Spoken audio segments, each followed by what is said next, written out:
guide de réalité, jour 7 et fin. Une obéissance inébranlable. Nous avons beaucoup parlé du meilleur chemin que Jésus a promis, mais derrière tout cela se trouve la volonté de renoncer à votre propre voie pour suivre la sienne.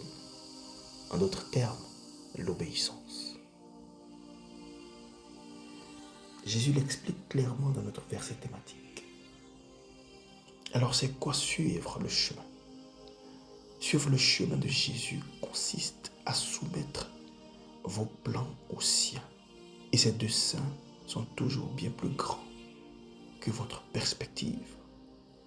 En fait, juste avant que Jésus ne déclare que nous devions abandonner notre voie, Pierre avait reproché à Jésus d'avoir prophétisé sa propre mort.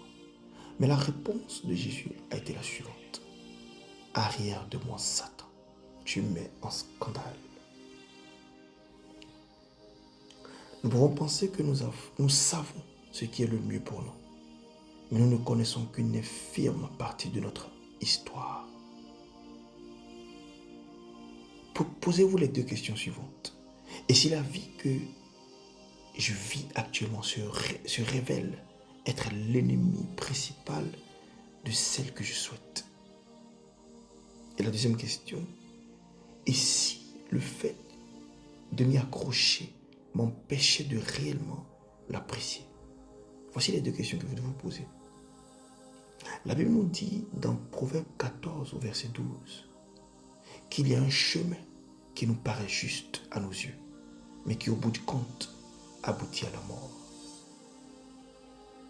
L'orgueil vous voile et vous conduit tout droit vers la mort. La bonne nouvelle est que Jésus est venu nous offrir un meilleur chemin. Et ce chemin l'a conduit à la vie. Prenez-en conscience. Il est temps d'abandonner votre propre voie pour choisir la sienne, sachant qu'à partir du moment où vous le ferez, vous expérimenterez vraiment un meilleur chemin. Alléluia. Prions ensemble. Seigneur, merci de m'offrir un meilleur chemin en Jésus. Aide-moi à soumettre pleinement mes voies en faveur de la tienne, en sachant qu'elle est bien mieux que ce que je ne pourrais imaginer. Guide-moi dans mes efforts à t'obéir et montre-moi comment vivre comme toi. Au nom de Jésus-Christ. Amen.